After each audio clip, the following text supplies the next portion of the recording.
vai acompanhando, né? Professor Lisboa, essa turma leu o seu texto do diálogo, o Sentença Constitucional Anencéfala. Bárbara, você participou, não foi, do debate? Participei, professora. Pois é, aí eu disse, eu tive a ideia, eu vou convidar o autor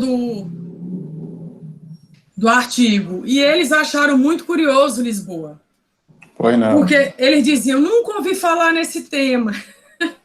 Aí eu disse, não, esse tema ele surgiu do professor Lisboa, é um pensamento dele, são títulos, né, que a gente traz para os artigos.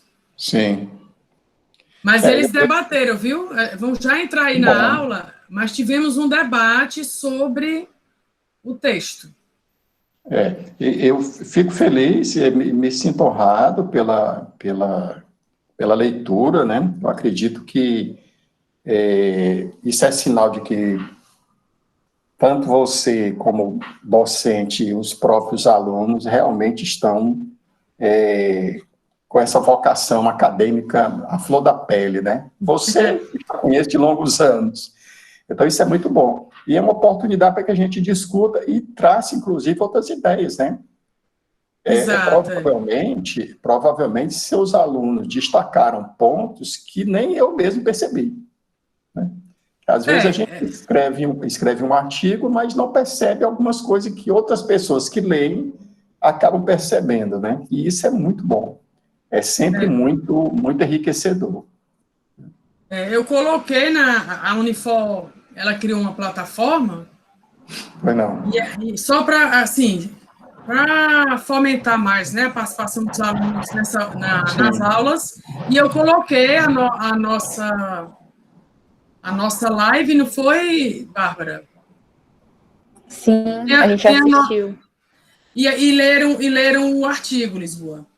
Sim. Não só assistiram a live, o que eu fiz com você, e leram o texto, porque aí o texto é uma coisa mais profunda, né? A gente procura ser um pouco mais minucioso, né? Numa live é mais difícil. É verdade. Mas mesmo assim a gente procura traçar as ideias gerais do que seria essa sentença constitucional anencéfala, né? E destacar que realmente não é um tema que esteja alheio à realidade brasileira e de outros países também. Né? Existem outros países que padecem dessa mesma realidade. Vamos tentar esclarecer aqui alguns pontos, né? Eu vou compartilhar aqui a tela, porque aí fica o artigo, pelo menos o título aqui, né, do artigo aparecendo. Certo. Aí você vai conseguir ver também aí. Estou abrindo aqui o site do diálogo. Sim. E aí, aqui aparece, quando eu colocar aqui, vai aparecer. Primeiro pela sentença sua. Primeiro que tem sentença é o seu, viu? Pronto. Aí vou ampliar. Você consegue ver aí, né? Consigo, tá muito bom. Eu acho que a gente pode começar, porque está sendo gravado, e quem for entrando... Pronto, podemos. Pronto. Então, professor Lisboa, eu agradeço você ter se disponibilizado a falar um pouco aqui sobre essa discussão que você traz, muito oportuna e muito preocupante, né, para o Brasil. Então, mais uma vez, boa noite, professora Gleine, boa noite a todos que acompanham e os que virão a assistir essa live, né? Quando nós pensamos nesse tema, sentença constitucional anencéfala, no primeiro momento nós ficamos, digamos assim, de certa forma, surpresos pela decisão do Supremo no caso de anencefalia, né? A interrupção da gestação nos casos de anencefalia. E como nós gostamos muito de direito constitucional, eu fui ler o acórdão do Supremo Tribunal Federal e, assim como de outras vezes, observei que havia uma multiplicidade de fundamentos. Fundamentos morais, fundamentos históricos, fundamentos sociológicos, não somente nesse caso da interrupção da gestação por anencefalia, mas em outros também, nós observamos que os ministros, eles não decidiam com base nos mesmos argumentos, eles decidiam com base em argumentos, às vezes até contraditórios, né? Excludentes. Pois bem, e aí pensei, poxa vida, peraí, aqui nós temos que ver que o Supremo Tribunal Federal hoje, especificamente na função que foi conferida pela Constituição Federal de 1988, é uma Corte Suprema. É uma corte que tem por finalidade formar precedentes, assim como o Superior Tribunal de Justiça também. É uma vocação que está dentro do contexto da Constituição de 1988. Ora, se eu tenho decisões judiciais que não possuem fundamentos uníssonos, eu posso ter um comprometimento que diz respeito à formação do precedente. E aí comecei a aprofundar os estudos a respeito de precedentes e comecei também a aprofundar os estudos a respeito de sentenças com variedade de fundamentações. Bom, fui parar no século XII, ali na Inglaterra, para estudar a questão da formação dos precedentes, como que aconteceu e foi importado. Aliás, se consagrou na Inglaterra, depois foi importado para os Estados Unidos, recebeu uma nova roupagem nos Estados Unidos, também no Canadá, e de lá essa lógica dos precedentes, ou da formação dos precedentes, passou para o Brasil. Bom, até então, nós não tínhamos uma legislação, a não ser a Constituição Federal, é claro, mas uma legislação infraconstitucional que consagrasse a questão dos precedentes. Hoje nós já temos que é o Código de Processo Civil de 2015. Pois bem, depois eu verifiquei a natureza, a estrutura dos precedentes e fui estudar um pouco da doutrina estadunidense. Porque se nós pegamos os Estados Unidos, essa é a nossa origem mais próxima, né, com relação aqui à formação dos precedentes. Bom, e o que eu consegui verificar? Que também nos Estados Unidos existe, ou a Corte Suprema dos Estados Unidos, em algumas situações, apresenta o mesmo problema. Qual seja, sentenças, decisões da Suprema Corte que são tomadas com base em fundamentos variados. Eu disse, bom, mas aí eu tenho. Se eu preciso de um precedente, eu preciso de razões de decidir, eu preciso de razões substanciais que me convençam de que aquela decisão está correta, ou pelo menos do ponto de vista jurídico, né? É um critério de correção que a gente utiliza, correção do ponto de vista jurídico. Ora, os autores americanos, e aqui estou falando especificamente dos Estados Unidos, eles discutem como que você pode retirar uma razão de decidir, um fundamento de decidir, de uma decisão que possui fundamentos variados. Porque nós sabemos, meus amigos aí, amigas, sabemos que numa decisão judicial que é tomada por um tribunal, portanto um órgão colegiado, não há nenhuma obrigação de que um juiz, de um desembargador, um ministro, siga o fundamento ou os fundamentos do outro. Não há obrigação para isso.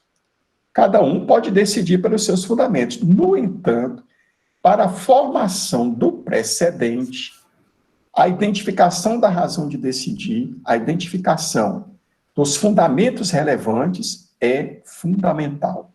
Porque, veja bem, o tribunal decide que a interpretação da lei da vaquejada deve ser compatível com os direitos culturais presentes na Constituição Federal. Aí a primeira coisa que você vai perguntar, bom, tudo bem, a decisão foi essa, nós sabemos disso, mas quais foram os motivos que fundamentaram, né? Quais foram os motivos, os fundamentos que levaram os juízes a decidirem dessa maneira? Quais os aspectos culturais? Porque nós sabemos que cultura se nós falarmos assim no sentido amplo, é tudo aquilo que o homem produz. Linguagem, religião, direito, tudo faz parte da cultura. Então, eu quero saber qual foi o fundamento relevante utilizado naquela decisão. Quando eu identifico o fundamento relevante, o fundamento substantivo da decisão, eu estou também, de certa forma, identificando o precedente. Por quê?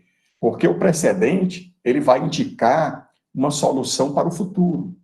Ele vai indicar que, numa determinada situação, a decisão deve ser uma certa decisão e por tais e determinados fundamentos.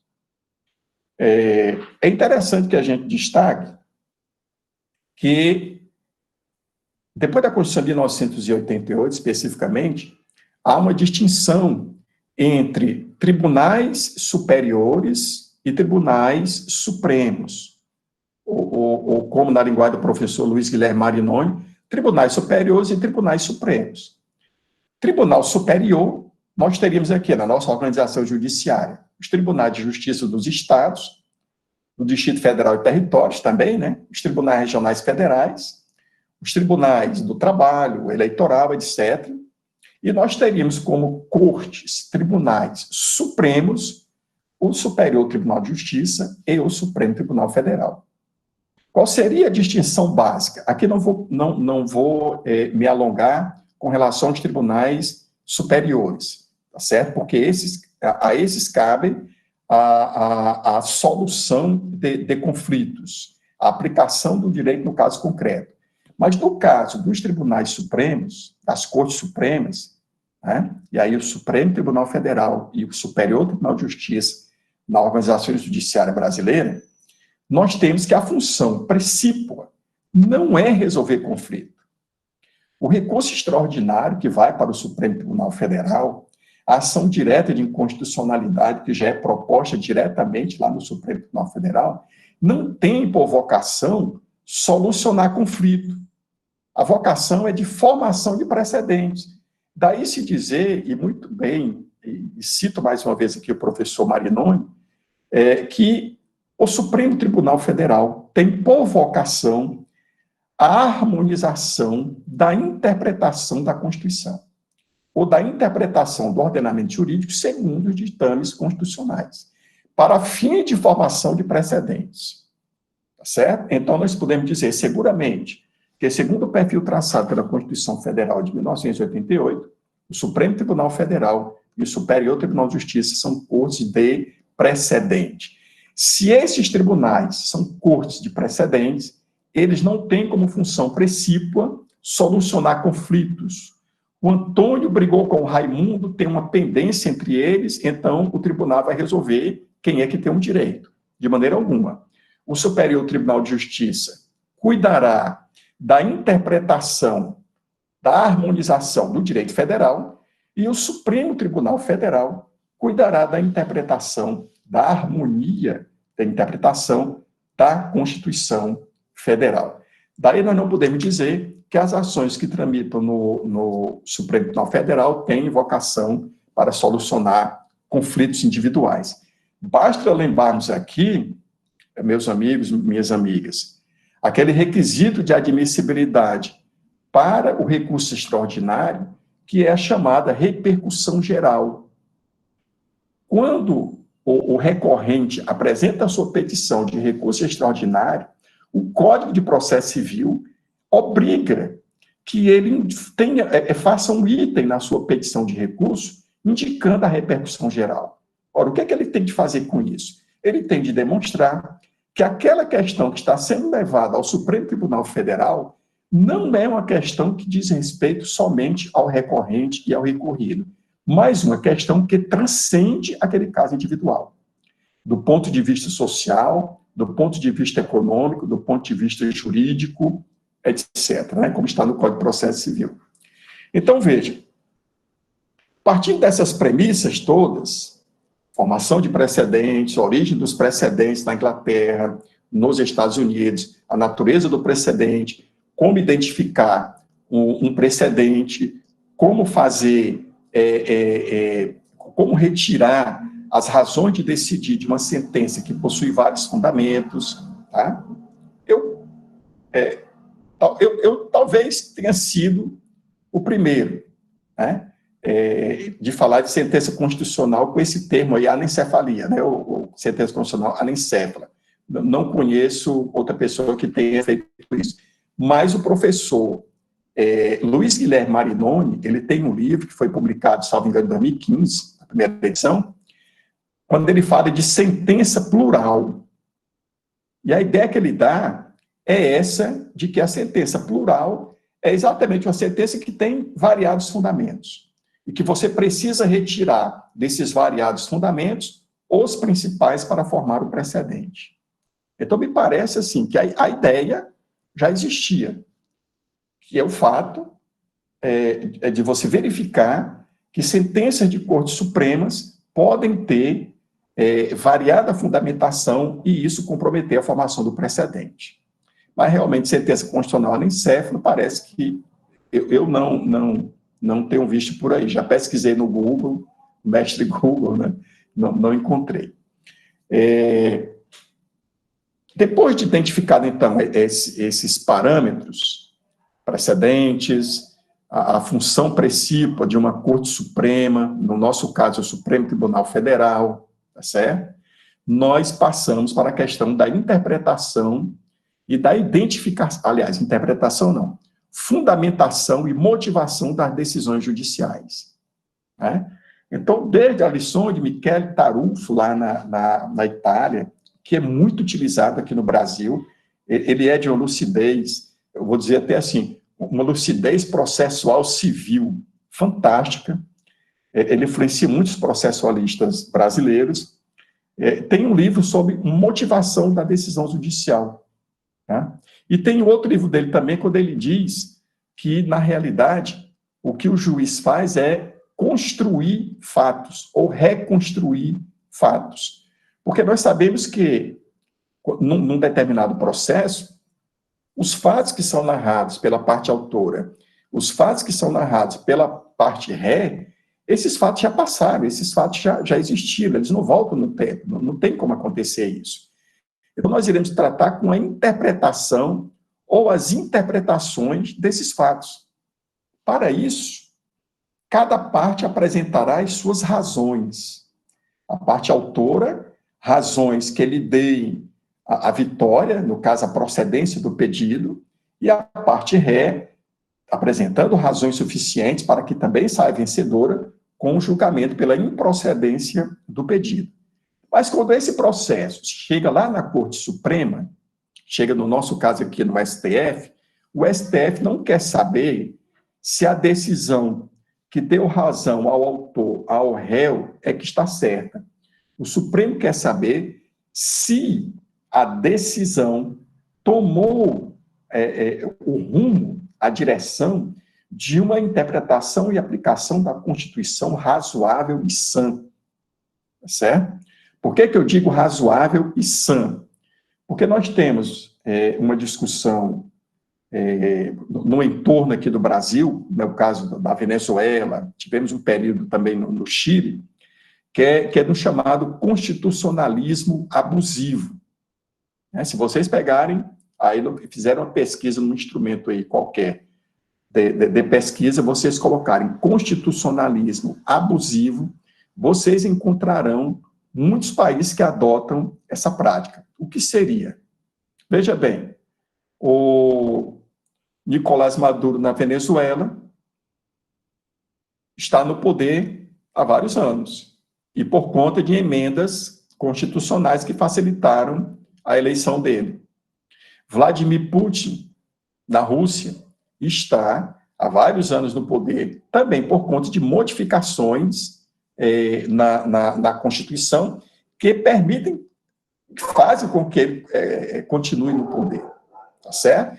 Então, são como que artimanhas utilizadas pelo constituinte, às vezes pelo legislador, para que determinados agentes permaneçam no poder, ou para estabelecer um determinado pensamento. E existe também, a meu ver, um constitucionalismo retórico, na medida em que eu utilizo de palavras, de discurso, para distorcer o sentido que os constituintes tiveram quanto à elaboração das constituições.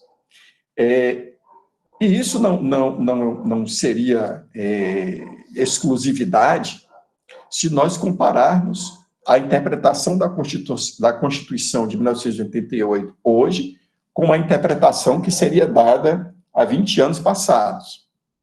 Seria uma outra interpretação, certo? Mas quando eu falo de constitucionalismo retórico, eu estou me referindo à utilização de palavras retórica mesmo, né? E aqui lembrem bem os sofistas, que eram mestres da retórica, para que tudo saia de maneira muito bonita, para que tudo passe uma ideia de que está tudo bem, de que as coisas estão funcionando da melhor maneira possível, quando nós sabemos que as coisas não estão funcionando da melhor maneira possível.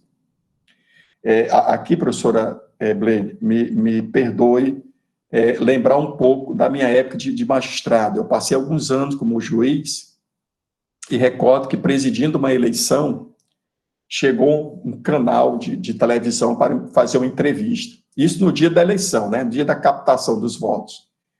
E eu olhei para o rapaz e disse: meu amigo, você me desculpe, eu não posso dar entrevista.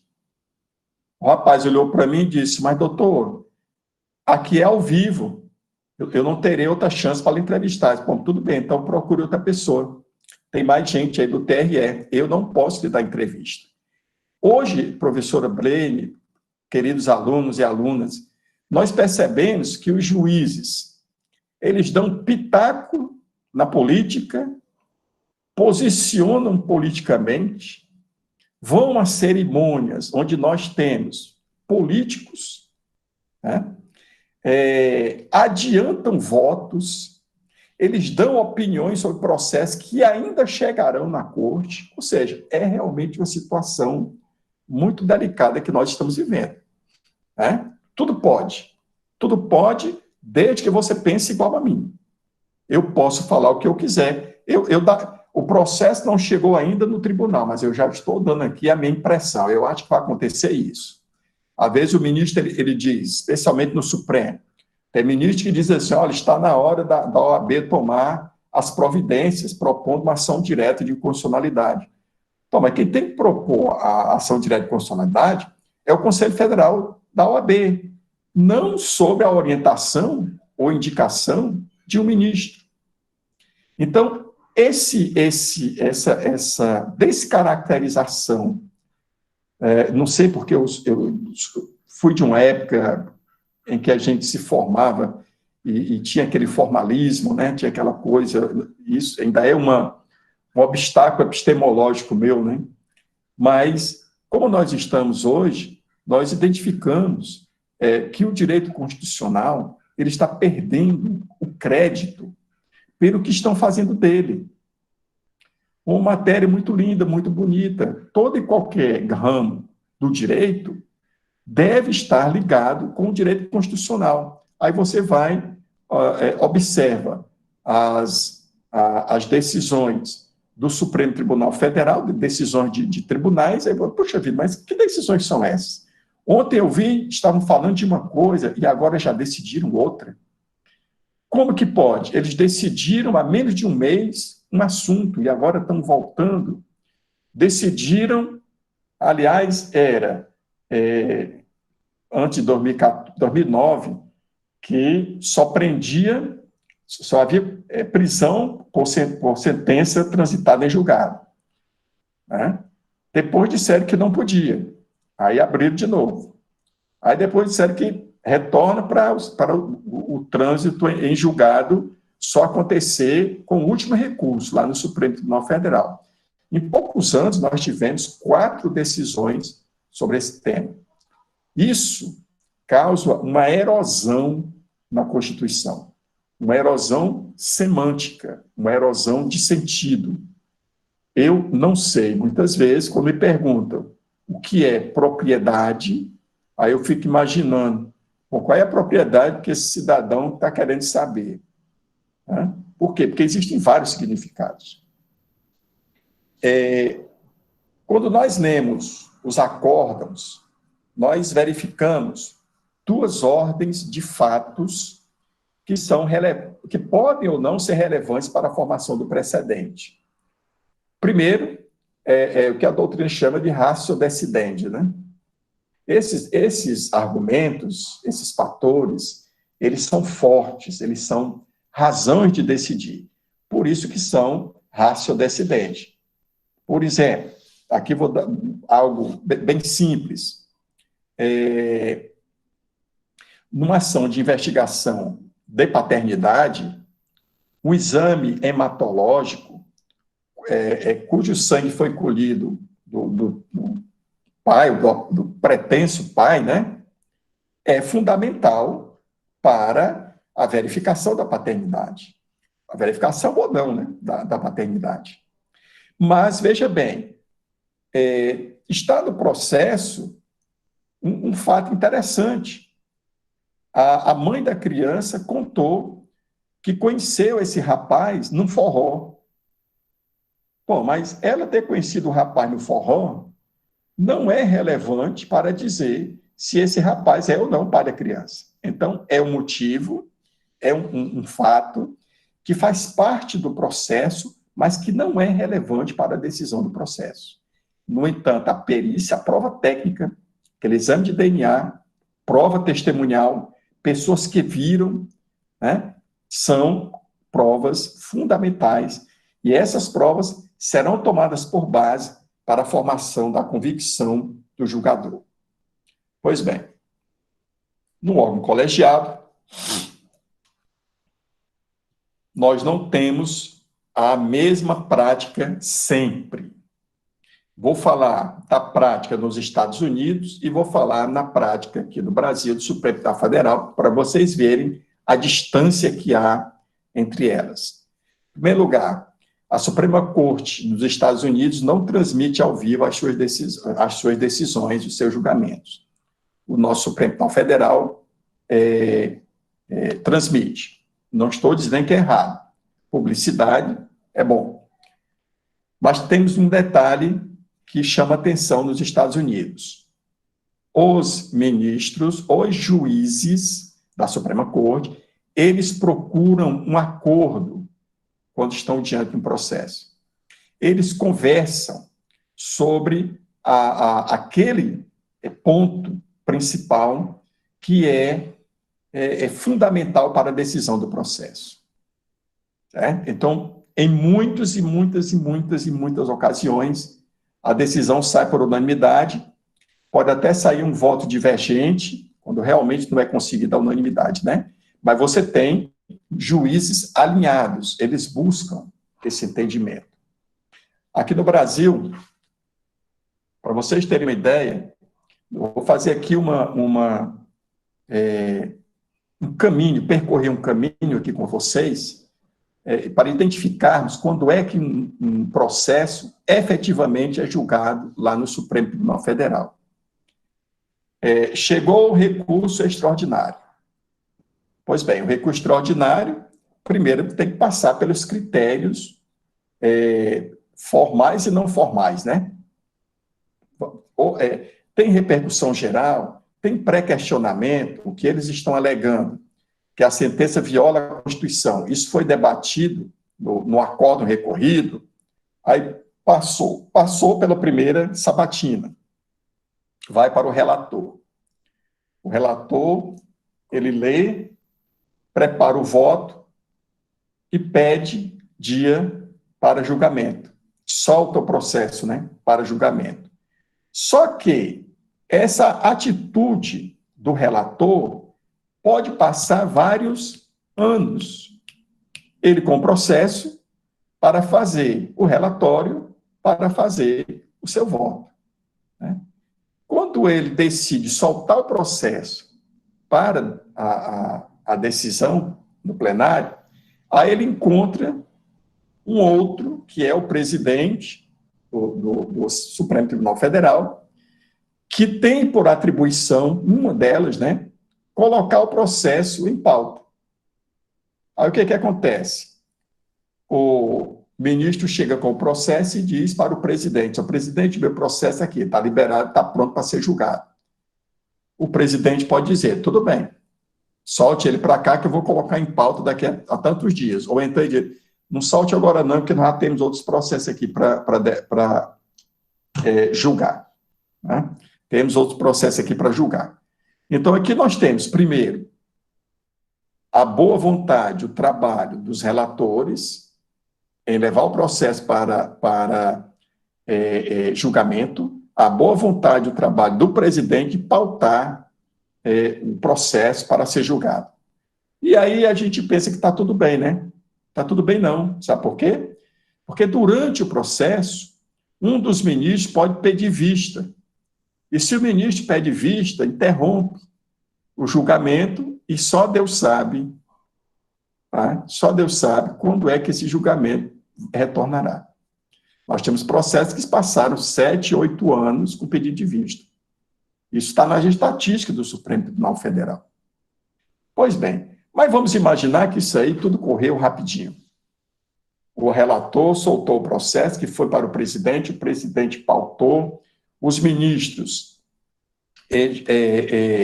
já tinham conhecimento do processo e o processo foi julgado. A discussão agora será identificar o julgamento e as razões de decidir qual precedente foi formado, certo? Então, o que é que eu vou procurar nesse acordo? Logicamente, a parte decisória, a parte final, e os fundamentos relevantes. Por isso que são ratio decidendi, razões de decidir. Não é a hora que foi para o trabalho, não é nada disso. Razão sem a qual a decisão seria diferente. E, normalmente, em algumas situações, quando eu observo esse julgado, esse acórdão, eu começo a fazer uma ticagem, né? Olha, o ministro José apresentou o fundamento A, B, C, o outro apresentou o fundamento A, B, F, o terceiro apresentou o fundamento Z, Y, Z. Ou seja, eu começo a perceber que os fundamentos são distintos. Não há uma aproximação. Vocês podem até estar perguntando, Lisboa, por que isso acontece? Bom, eu vejo 2 motivos principais. Primeiro, houve discussão, houve debate entre os ministros e eles chegaram à conclusão de que não haveria conclusão. Ou seja, não, o melhor realmente é cada um manter o seu voto. Nós não chegamos a uma conclusão. Essa é a primeira hipótese, que acontece muito na Suprema Corte dos Estados Unidos. Mas nós também temos uma segunda alternativa, aí, um segundo ponto, que é normalmente apresentado aqui no STF. Se vocês verificarem julgamentos ao vivo, né, pela TV Justiça, vocês perceberão que o ministro ele já chega com o voto pronto. Ele chega com o voto escrito.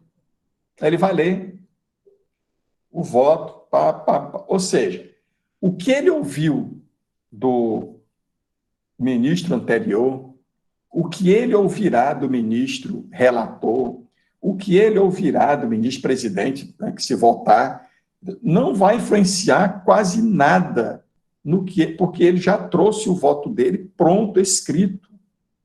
Não houve, pelo menos é o que se sabe, debate prévio entre eles a respeito de questões que são polêmicas, né? Porque há um custo político muito grande para o tribunal. Né? Hoje nós sabemos, por exemplo, que o tribunal da Venezuela paga um preço muito alto por se render às vontades do Maduro. Né? Então, a Venezuela paga um preço muito alto. Aqui, nós não temos uma afinação entre o governo federal e o Supremo Tribunal Federal. Né? Há um certo desconforto, certo? Mas veja bem, se nós conseguirmos identificar essas razões de decidir, com certeza nós estamos diante de uma sentença constitucional típica, normal. Quando nós não conseguimos alcançar na sentença constitucional os seus principais fundamentos, aí é que eu digo que não houve a formação do precedente. Ele não iria vincular. Aqui vou explicar para vocês o porquê.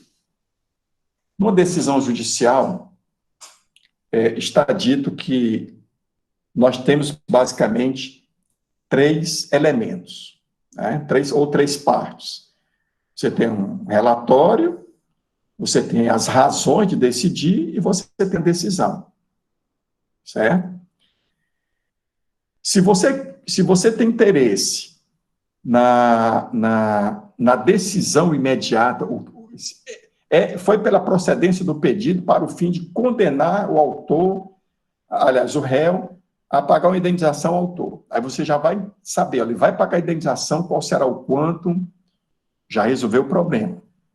Mas se você for recorrer, esse conhecimento da parte dispositiva não será suficiente. Você terá de ir aos fundamentos da decisão, né? Relatório, fundamento e decisão. Você vai para os fundamentos da decisão e lá você vai encontrar o que foi considerado importante para a tomada daquela decisão. E são esses fatores que fazem com que o precedente exista. Por que isso? Olha só, digamos que uma pessoa que é servidora pública tenha uma contenda com o seu órgão, o ente federado a que ela pertence, e esse problema é solucionado e o juiz diz que ela tem razão, que o poder público deve ser condenado a pagar uma gratificação para ela. Ok, ela ficou super satisfeita, sem nenhum problema. Uma trabalhadora, só que regida pela CLT, percebeu que existia, no caso daquela servidora pública e o dela, semelhanças, né? Semelhanças. Aí disse assim, olha, eu vou entrar também, porque meu caso é muito semelhante, só que eu não sou servidora pública. Eu trabalho para uma empresa, ela é servidora pública e trabalha para um ente público. Mas eu vou entrar na justiça usando os mesmos argumentos que ela usou para ganhar uma gratificação também. Com certeza, ela não sairá vencedora. Por quê? Porque os motivos relevantes daquela decisão primeira não são os motivos relevantes dessa situação segunda que a senhora iria pleitear, provavelmente junto à Justiça do Trabalho. Tá certo? Então, vejam, aí nós temos um precedente formado mediante a escolha de precedentes, a coleta de precedentes, né? Toma corpo da decisão para casos futuros. Mas se casos futuros destoarem daqueles fundamentos, esse precedente não será aplicado. Esse precedente só será aplicado se entre ele e o caso futuro houver identidade de fatos, né? Na sala de aula, às vezes, a gente escuta, pessoal, preste bem atenção, porque nenhum processo é igual ao outro. Cuidado com isso. Existe, sim, processo que é igual ao outro. E não estou falando no caso de litispendência, nem processo repetido, não. Considera-se mesmo processo, um processo idêntico, aqueles que têm as mesmas razões fundamentais, os mesmos fundamentos de decidir, para fim de formação de precedente, para fins de aplicação de precedente. Então, se o tribunal decidiu de uma maneira, se aparecerem outros processos do mesmo assunto, do mesmo tema, e que não traga nada de diferente, ele vai aplicar aquela decisão anterior, daí ser chamada de precedente. É igual aquele processo que nós já decidimos, então vamos decidir de forma igual. Tá? Quando isso não acontece, é porque ou o caso é diferente do caso do precedente, ou o precedente foi revogado. Né? Então, você pode revogar um precedente. Pois bem, a dificuldade que eu vejo, e aí estou fazendo uma segunda versão desse texto, trazendo outras ideias que eu não expus com mais vagar nesse texto primeiro, mas vou fazer no segundo, que é o fato de você não poder utilizar uma decisão ou uma sentença constitucional como precedente quando as razões de decidir não são uníssonas, não são identificáveis, melhor dizendo, quando você não consegue identificar a razão de decidir, certo? Então, para essas sentenças constitucionais, que você não consegue identificar da leitura do acórdão as razões de decidir, e aqui estou falando não da razão de decidir de cada ministro, porque cada ministro tem uma razão de decidir, ou várias razões. Estou falando da decisão, as razões de decidir institucional do tribunal. Quando você não tem essa razão de decidir institucional do tribunal, você não tem a formação de um precedente. É aí que aparece essa expressão sentença constitucional anencéfala. Eu não estou dizendo que a sentença não tem cérebro, né? A anencefalia, todos nós sabemos, como patologia, né? Em que há uma certa deformação nervosa que impede a formação do cérebro. E a consequência natural é que pessoa que nasce com anencefalia vive por pouco tempo, e algumas nem chegam a isso. Né? Eu peguei essa ideia, ou seja, quer dizer que uma pessoa com anencefalia vive pouco tempo, ou não tem vocação para uma vida normal, pelo menos como nós a conhecemos. Então, uma sentença constitucional que não tenha fundamentos identificáveis também não tem vocação para formar precedente. Ou seja, não tem vocação para expandir, né, as suas razões para outros processos, decidindo processos idênticos. Então, no geral, é isso que nós entendemos por sentença constitucional anencéfala. E fico aqui disponível para os colegas aí, para os amigos que quiserem fazer alguma pergunta, será um prazer falar com todos. Obrigada, professor Lisboa. E aí, gente, quem é que quer ir comentar alguma coisa? Nós debatemos o texto dele, né, na aula passada. Boa noite. Sou a Michele, tá? A gente até conversou na aula que discutimos sobre o texto, em como o magistrado, na posição de magistrado, na hora de ele formar o livre convencimento dele, como ele ficar distrito, longe, e não imprimir naquela decisão um pensamento de cunho pessoal, íntimo.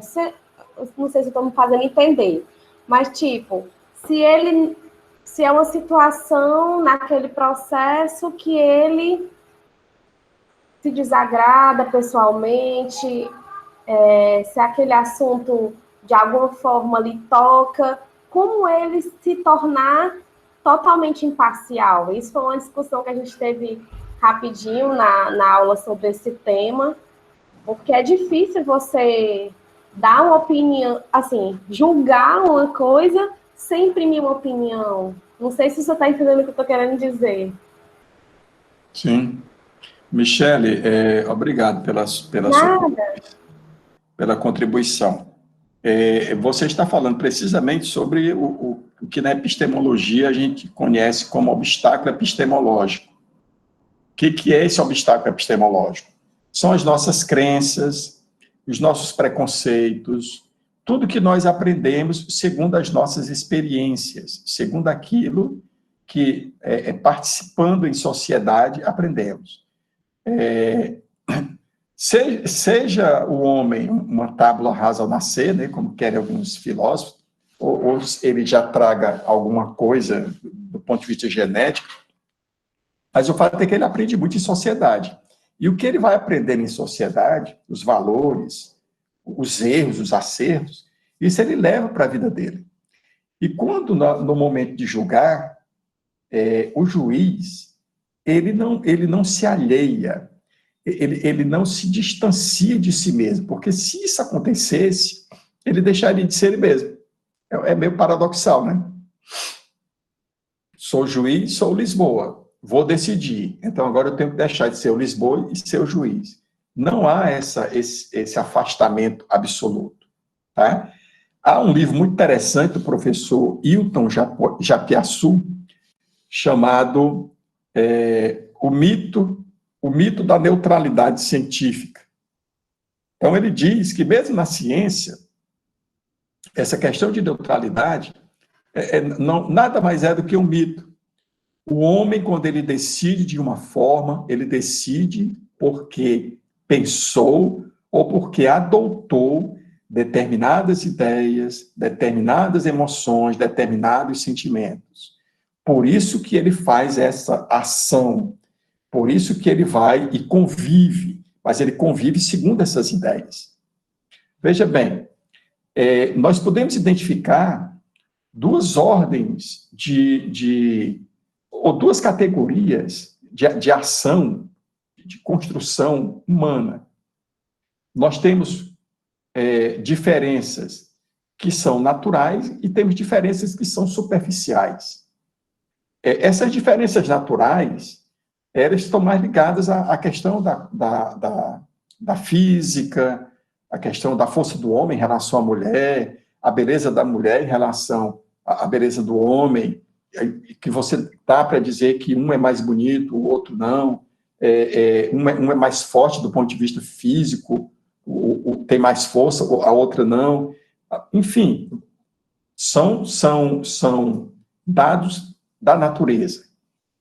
Mas quando você começa a trabalhar pessoas inteligentes, vida em sociedade, valores da sociedade, você começa a trabalhar num ambiente que é superficial. Superficial no sentido de que ele foi criado. E ele foi criado a partir dos valores, a partir da cultura que é criada pelo homem.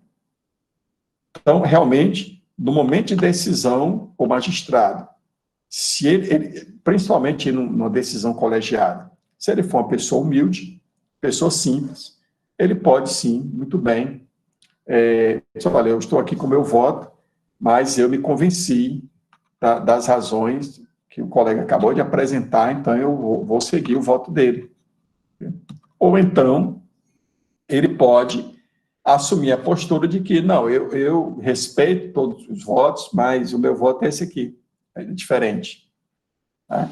É muito difícil, Michele, o ato de julgar, porque é um ato humano, né? E mais, um ato humano que pretende ser o reflexo de um ato divino, né?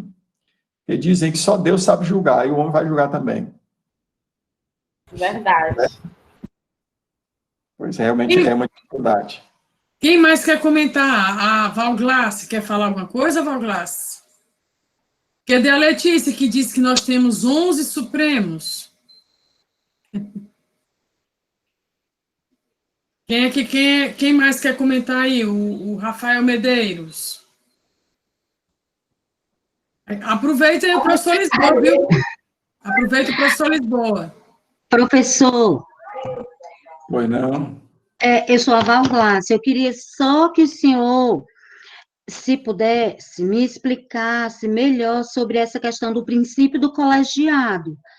Porque, assim, apesar de ser um julgado colegiado, porque são os ministros, nesse seu artigo, o senhor deixa claro que eles julgam por ideologias pessoais, sem ter uma posição institucional, não é isso? Mas, Sim. assim, o princípio do colegiado, ele, se tivesse realmente uma base institucional, seria mais fácil de firmar os precedentes para os futuros julgamentos? Exatamente, Olgaci. Se fosse obedecida a lógica do colegiado, porque, veja bem, o que nós temos? Julgamento colegiado. Eu estou numa corte de precedente, numa corte suprema.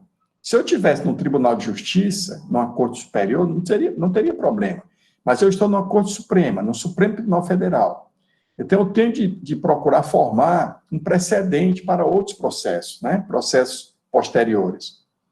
Então, se eu seguisse a lógica do colegiado, os integrantes do Supremo buscariam com mais ênfase o acordo, né?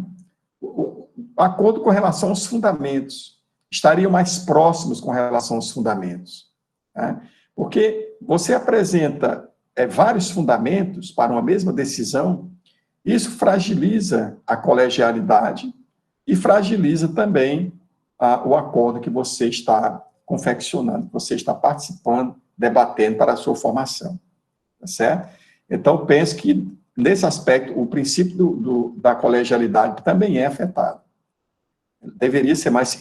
Essa questão do princípio da colegialidade, eu vou explanar mais um pouco nesse segundo texto, tá? Para demonstrar exatamente que, se seguisse de uma maneira mais adequada a colegialidade, a decisão seria mais institucional do que individual. É como se nós tivéssemos... Eu tenho uma decisão do Supremo, e dentro da decisão do Supremo eu tenho 11 decisões. Aí, professora Brene, vem a questão dos 11 Supremos, né? Que a sua aluna falou. Isso, a Letícia. Um texto publicado há pouco tempo, tem os 11 Supremos. E que o autor defende que cada um pensa a sua maneira e decide a sua maneira. E ao final, proclama o resultado e está tudo bem, sem nenhum problema. Professor Lisboa, eu estou compartilhando aqui, ó, aqui é o debate, ó, você consegue ver aí, né? Consigo. Então, a Letícia, ela comentou do seu texto que é uma sentença destituída de fundamentação institucional, os fundamentos são dispersos. Isso. Cada ministro tem sua fundamentação própria, sem atenção ao pensamento conjunto de corte, né?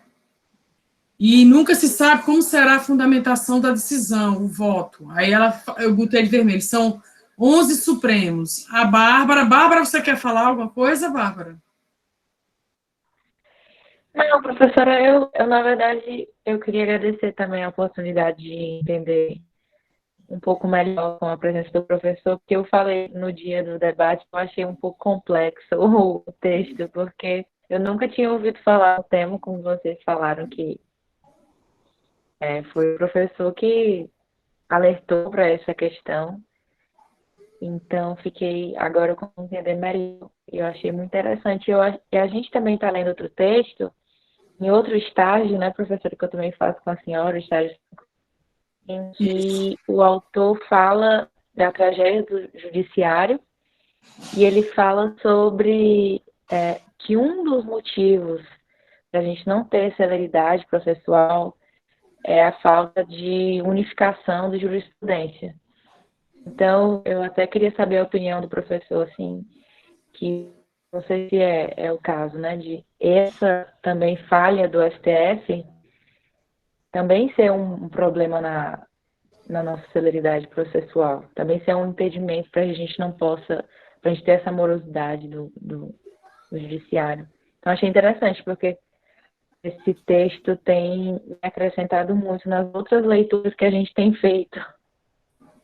Bom, eu posso responder, professora Brene? Sim, claro. Tá. Bárbara,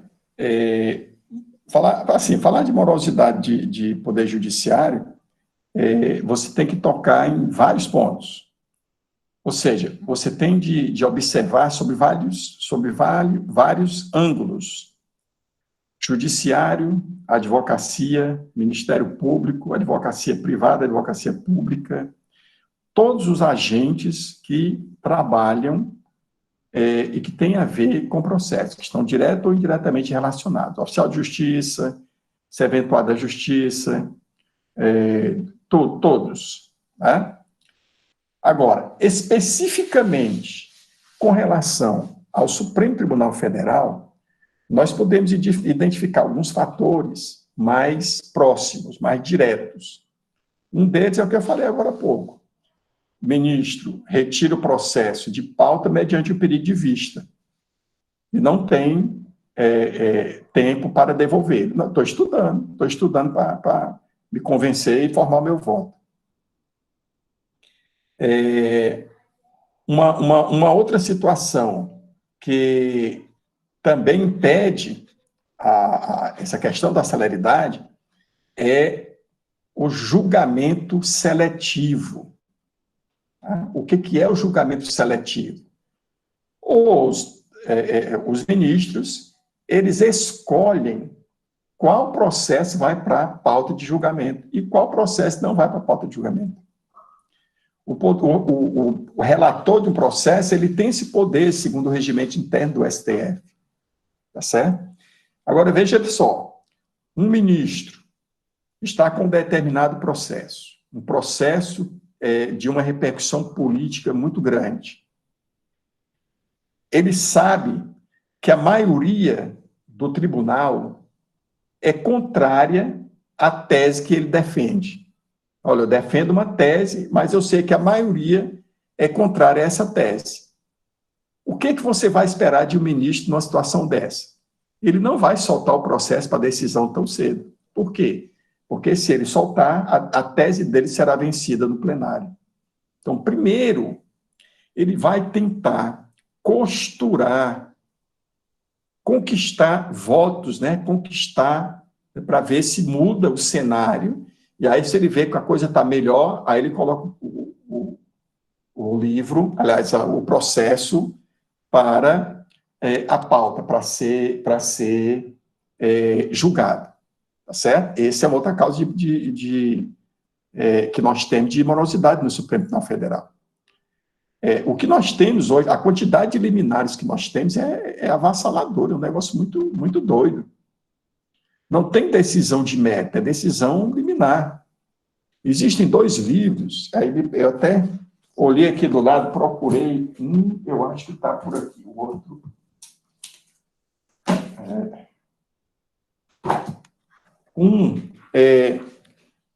O Supremo, o STF na política e a política no STF. Foi lançado agora esse ano.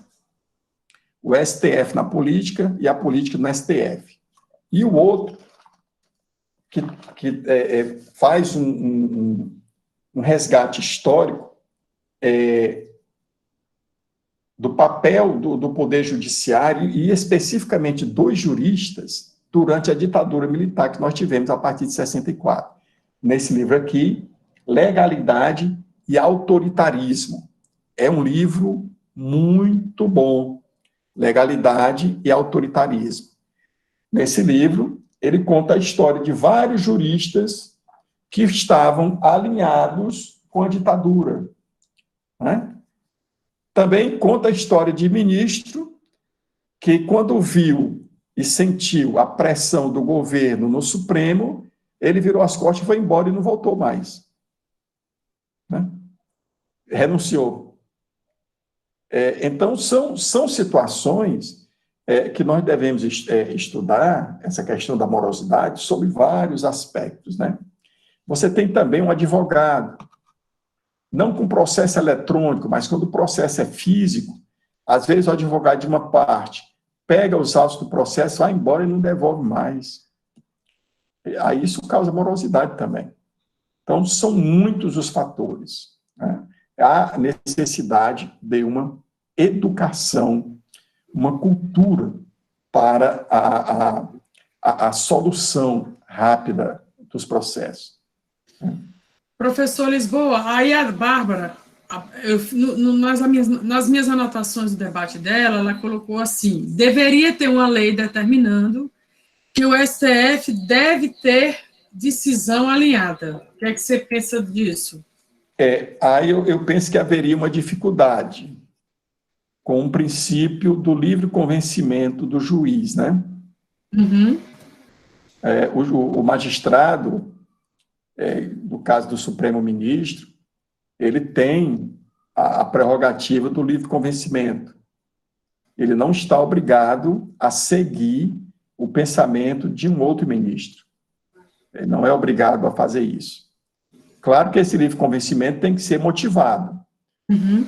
Ele é livre para ter suas convicções, mas ele tem que dizer por que, do ponto de vista jurídico, as convicções dele são aquelas. Né? Então, eu acredito que haveria um entrave aí por conta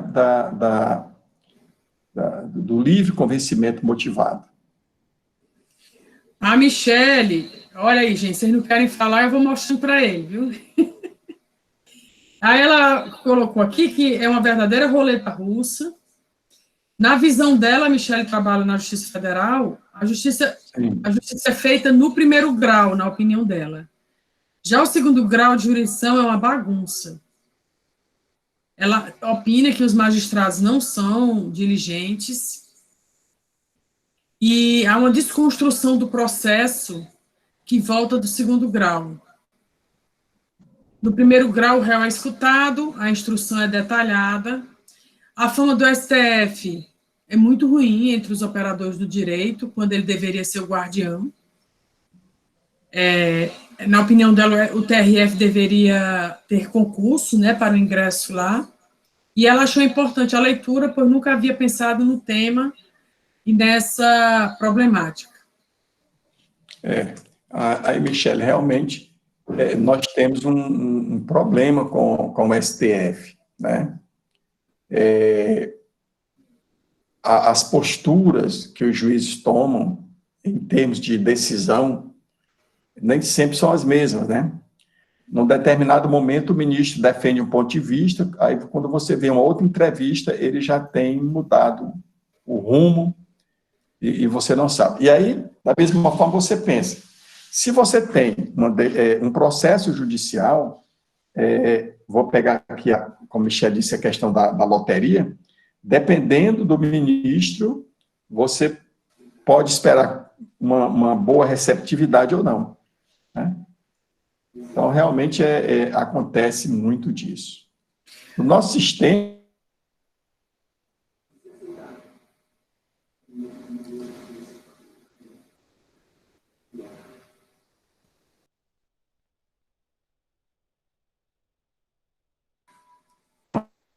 Professor Lisboa. ele é criado. Alô, estão me ouvindo? Cortou, pode repetir? O nosso sistema. Estão me ouvindo? Sim.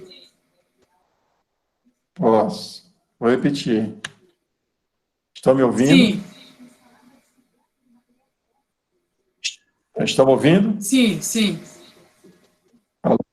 Tá certo. Pois bem, então, a ideia, como eu dizia, é de que um tribunal, um órgão colegiado, a probabilidade de erro seria menor.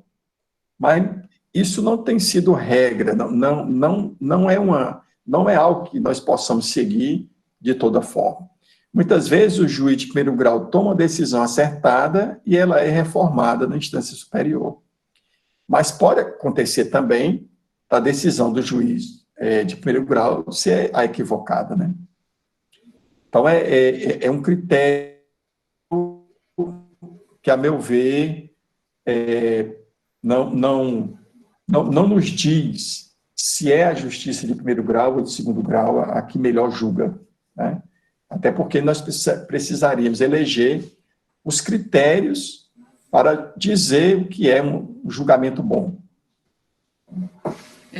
Fazer uma pesquisa quantitativa, mais ou menos. O Rafael achou o texto interessante, de início pensou ser uma utopia, uma decisão unânime, mas aí quando ele viu você se referir à corte americana e alemã, ele entendeu que são exemplos de decisões justas, com base nos princípios.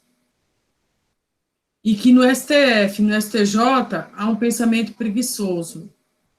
Não temos 11 ministros, e sim 11 supremos. Cada um decide de uma forma. O papel de interpretação da Constituição fica prejudicado. Aí ele faz a indagação, superlotação de processos, preguiça, e que a Constituição Federal não se reporta ao STF como corte, e sim ao papel de intérprete. Certo. Rafael, né? Rafael Medeiros. Aí, realmente, o STF e o STJ são cortes supremas do nosso sistema, são cortes vocacionadas à formação de precedentes, tá certo? Baixa só um pouquinho, Blaine, por favor, para me ver o penúltimo. O Rafael, né? Ui, peraí. Diz, aquela questão do... Está aqui. O Supremo Tribunal Federal, ele é uma Corte Suprema, né? E tem a vocação de defesa da Constituição, né?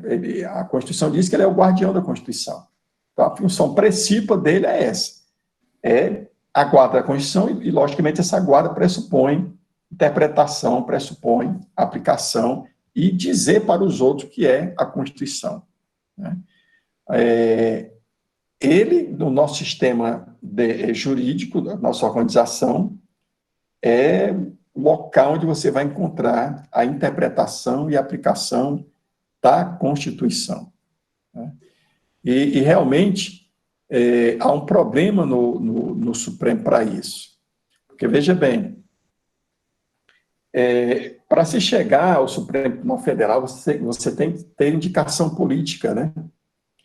E aí, infelizmente, também, nos últimos tempos, nós confundimos muito a questão política com a questão política partidária. Então, normalmente, quando o ministro é indicado, ele é indicado por um bloco político partidário.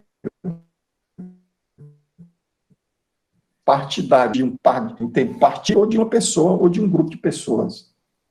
Isso já dificulta muito o trabalho dele lá no Supremo Tribunal Federal.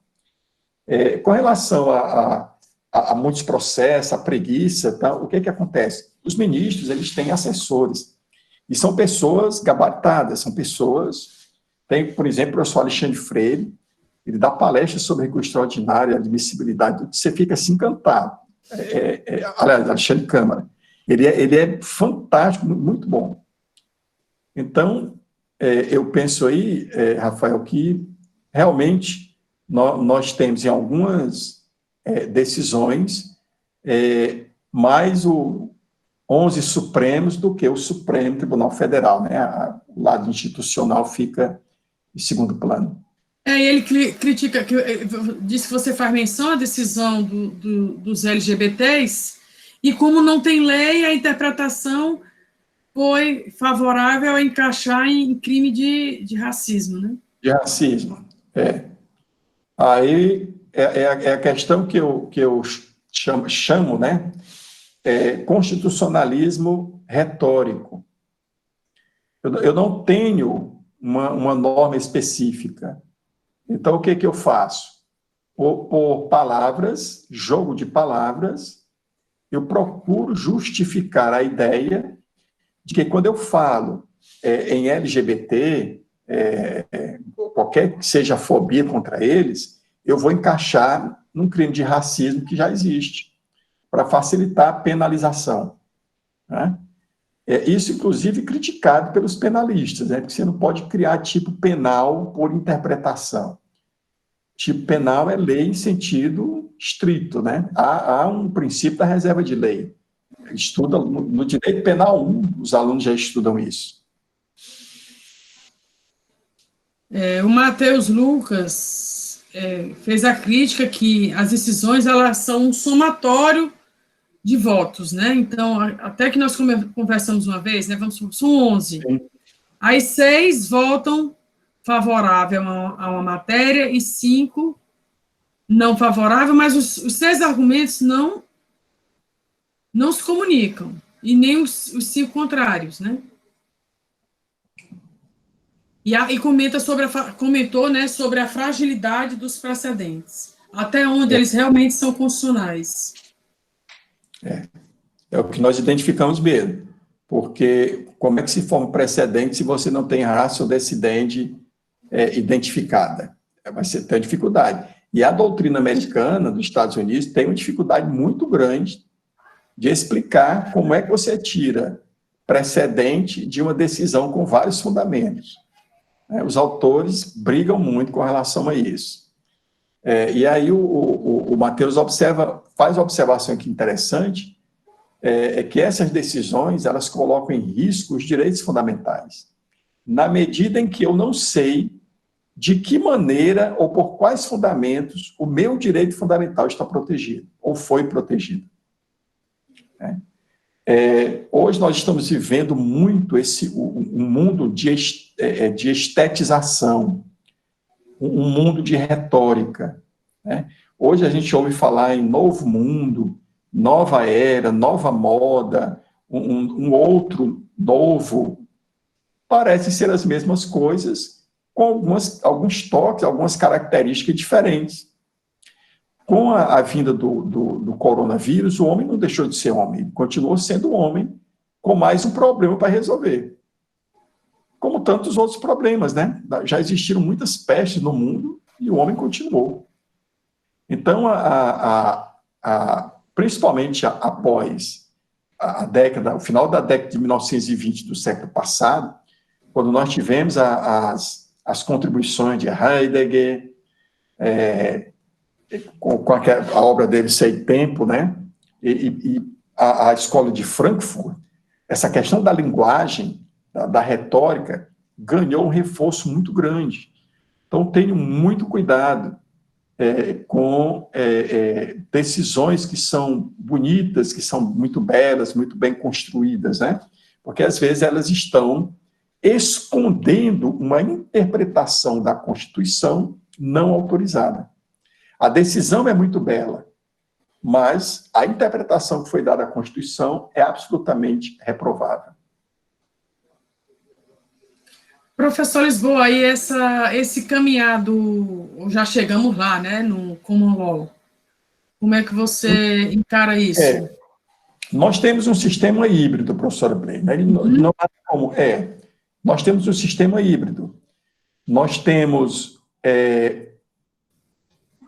com menos intensidade, características do sistema de Common Law, tá, por conta dos precedentes, tá? E nós temos a força maior no sistema de Civil Law, porque nós ainda temos na lei a principal fonte de direito, né? Mas eu diria com segurança que nós estamos no sistema híbrido, ou combinado, né?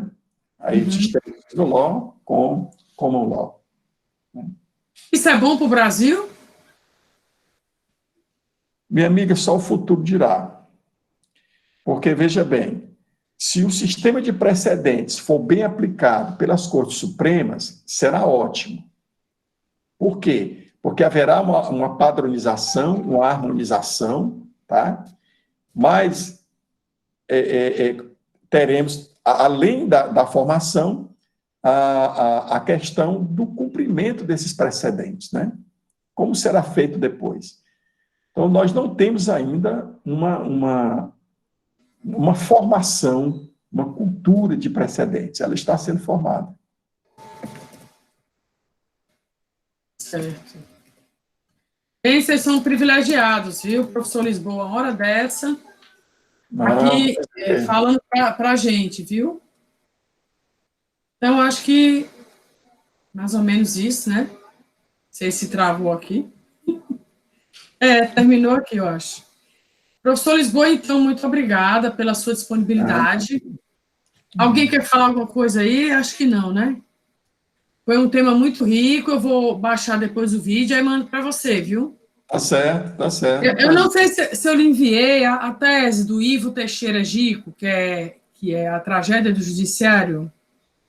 Não, não. Pois é, eu convidei ele para um debate e ele vai aceitar. Aliás, Muito bom. aceitou. Muito Só, bom. só estamos fechando a data. Aí vai ser assim, numa hora da aula, aqui no Google Meet, aí se coincidir de você Certo. ter disponibilidade. As minhas aulas são de quarta-feira. Se for no outro dia e eu não tiver nenhum compromisso, será um prazer assistir. Né? Mas pela manhã você pode? Uma segunda ou uma sexta? Pode. Provavelmente vai ser pela manhã. Ah, então pela manhã está tranquilo. Você só me avisa com antecedência. Né? Muito obrigada. Gente, vocês querem dar um tchau aí, professor Lisboa? Muito obrigada, professor, pela oportunidade. Nada, pessoal. Eu que agradeço pela oportunidade, mais uma vez, com o professor Blaine. E estamos juntos, Blaine. Obrigada, amigo. Uma boa noite para todos, viu? Obrigado. Boa noite. Obrigada. Boa noite. Boa noite.